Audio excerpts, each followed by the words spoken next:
Hey guys, alright, time for another walk and talk. Because I drove around all day and every time I tried to start a video, somebody would inevitably call. And not only did it stop my video, but then it makes me start all over again. So I got tired of it and thought, okay, we'll just do a walk and talk. Rebel, come on. So, the subject I want, I have to go in circles now because my dog, excuse me. The subject I wanted to discuss today, and I apologize for the glasses, but it's really bright out here. So, the subject for today is one that has always really bothered me, and I don't know, I want people's opinion on it.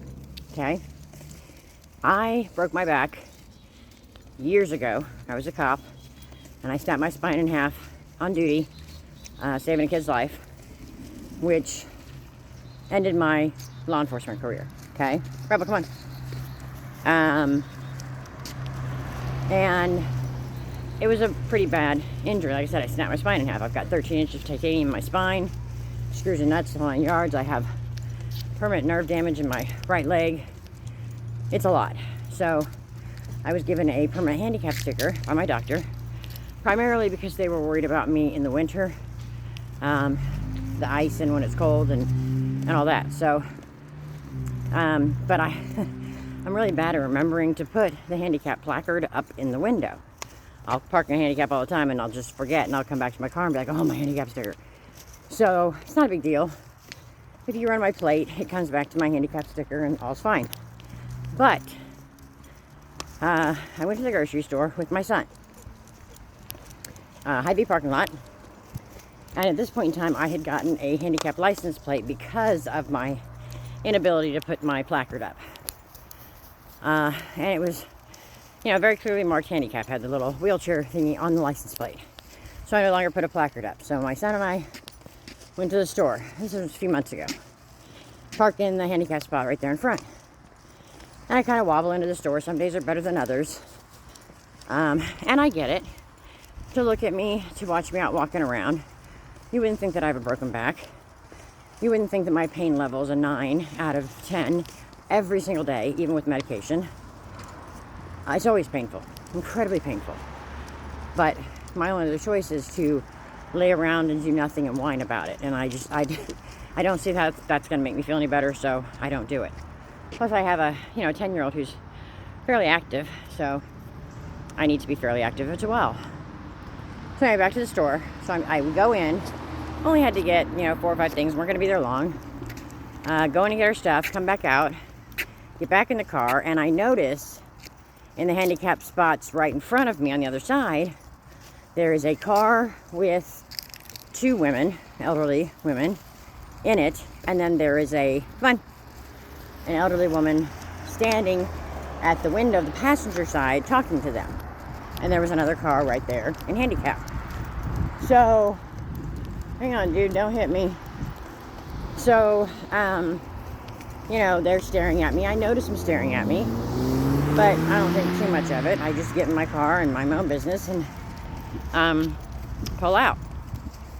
I'm getting ready to go onto the road from the store parking lot, and I notice what I didn't notice before because I had backed down instead of pulled out. There is a note on my windshield, under my windshield wiper. And so, because there was a red light right there, I hop out and I grab the note.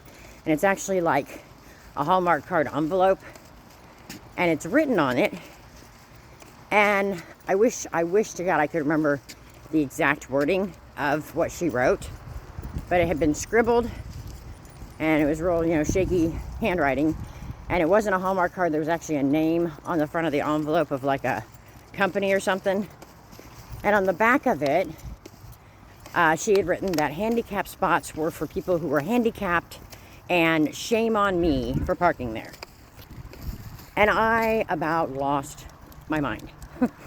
I got so incredibly angry because, yes, I am handicapped. And I wouldn't wish my injury on my worst enemy, but I've earned the right to be handicapped with what I've been through. So I, of course, did a U-turn right there at the stoplight and went back into the parking lot and come squealing up to the same handicap spot I had just been in. The one car and the lady that were standing at the window were gone, but the other two are still sitting in their car. I told my son to stay in the car, and I grabbed the envelope, and I went straight up to the passenger window, and I was pretty pissed, but like I said, it was two elderly ladies sitting there, and I wasn't sure who had written it. I figured it was the one that was standing there because she had been, eyeballing me the most, but I was furious. So I went up to the window, and I was like, how dare you? Do you have something to say to me? Because you cowardly, like a coward, you left this on my windshield, but couldn't bother to say anything to me. Nor could whoever wrote it, you or your friend, be bothered to walk the few feet it would have taken to look at the back of my car and see that I had a handicap license plate. You just assumed that because I was thin and walking around without a walker or a cane or a wheelchair and had a young child with me, that I was just lazy or in a hurry and just decided to park in a handicap spot. But, as I said before, I get it. I don't look like I'm handicapped, but who are you to decide whether I am handicapped or not? Who are you to have an opinion either way? I think I scared the crud out of these ladies, and I guarantee you they're not going to be leaving notes on anyone's window. They both, of course, denied that they did it. And I said, well, it must have been your friend. And then I posted everything on Facebook with a picture of the envelope and a picture of the note, just in case, by some miracle, somebody that knew me could get the post back to her and about how inappropriate her behavior was. But I mean, it's not the first time this happened. I had, in an apartment complex I lived at a few years ago, they had the communal mailboxes up near the office. And again, I had a handicap license plate. At that point, I think it was placards that were up in my window because I had parked in handicap to get my mail. And some guy who parked his truck next to mine to get his mail asked me why my car was in handicap, why I was parked in handicap. I was shocked. I said, did you not see my handicap placard? I have a right to park there. He said, no, I saw it, but why are you parked there? And I thought he was kidding. Honestly, I thought this was like some weird flirtation thing or something, because he was this young guy, and he just stood there waiting for an answer, and I said, are you kidding me? And he didn't say anything, he just stood there, and I said, not that it's any of your business, or I need to defend myself to you in the slightest, but my car is parked in handicap with a handicap placard because I am indeed handicapped. He couldn't even let it rest there. He literally looked me up and down, head to toe. Well, you don't look handicapped. That man is so lucky I didn't punch him square in the face. Actually, at this point, it would have been a throat punch. He's so lucky. Because all I could think again was, you have no idea what I've been through in my life. You have no idea why I was granted this handicap, placard. You look at me and you see what you want to see, and you don't have a clue beyond that. And who are you to even question me and where I'm parking, how I park, whatever? It's none of your freaking business. If you're not my doctor or a family member or a close friend, you don't have a right to say anything to me about where I park or how I park. Hey y'all, I'm back. I'm sorry about that. I had to pause it for a minute so that I could take my dog and my child in the house. So anyway, oh, and yeah, you get the no makeup look today. Sorry. But that's, that's pretty much, I was pretty much done anyway. I'd like some opinions on it. I don't know why people feel the need to stick their nose in again where it doesn't belong.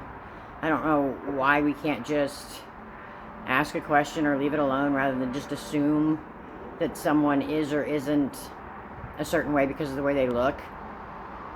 Nobody has any clue what is going on in anyone else's life unless they're a part of it. Which means, in my opinion, again, this is just my opinion, but to me that means stay out of it. I often see cars in handicap spots without handicap placards, and I will get upset. But that is because I have a handicap placard, and I should have been able to park there. And I will walk the car to see if maybe it's on the license plate or if it's a placard that's laying on their dash because maybe it's broken or something. And there have been times in the winter where I've had to park 3 hours away and I see a car in the handicap spot with someone sitting in it, or empty because they ran inside, because they just don't care and they're being disrespectful. And I've told stores before, hey, this is the license plate, this is the make and model and color of the vehicle that's in a handicap spot. I know it's like a $105 fine and a tow, but I don't care, because that's just rude. You know, those spots are there for a reason, for designated people. And I don't care if you're in a hurry or if you're just grabbing an item. It doesn't matter. You're not handicapped. You don't have a right to park there. And all you're doing is making it harder for somebody else who is handicapped. So, again, please don't do that. That's really a crappy thing to do. And please keep your opinion to yourself. You know, I don't care what I look like to you, or what I don't look like to you, or if I look like I deserve to be handicapped, or if I don't. I'm sorry, also, real quick on that, my son and I had to go to Walmart like a week ago, and I had been packing up 2 different houses and trying to get these houses moved. I was really, really hurting. You know, my pain level was like a 9 every day. That day it was like a 20 out of 10. It was really, really bad. And I knew we had several items to take, and it was several items to get, and it was gonna take a while. So I used one of the motorized carts, which I don't ever use. Like right out of surgery I did for a while, that kind of thing, but I don't use them, because if I can walk my dog, I can walk the grocery aisles. You know, it's kind of how I see it. But this day, I couldn't. There was no way I was going to make it to the store. So I used a cart. And you know, when I see someone in a cart, regardless of why they're there, whether they look handicapped or not, if I see them trying to get something that they can't reach, I'll help. I'll be like, hey, can I get that for you? I'll offer. But this day, all I got were dirty looks and, you know, whispered comments under their breath. And again, please don't judge people. You don't know what's going on. And, you know, let's face it, more often than not, people aren't going to stop and ask. So you're just making assumptions. And it's rude, and it's careless, it's thoughtless, it's judgmental. It's all the things that we shouldn't be, and all the things that continue to screw up our society and our children. Let's try being thoughtful, you know, instead of thoughtless. Let's try worrying about our own lives and not worrying about everybody else and what they're doing or not doing. You can have your opinion on something all day long, but you don't need to share it, especially if it's hurtful. Keep it to yourself. If you want to gripe about it later, to your friends, your family, knock yourself out. But, you know, don't make an assumption about me based on the way I look, because until you've lived a day in my life with my pain, you don't have the right to say anything to me, or to judge me, or to give me snide looks. Nobody has that right. Let's just try being nice to each other, guys. See where that gets us. Alright, that's all for now. Stay safe, y'all.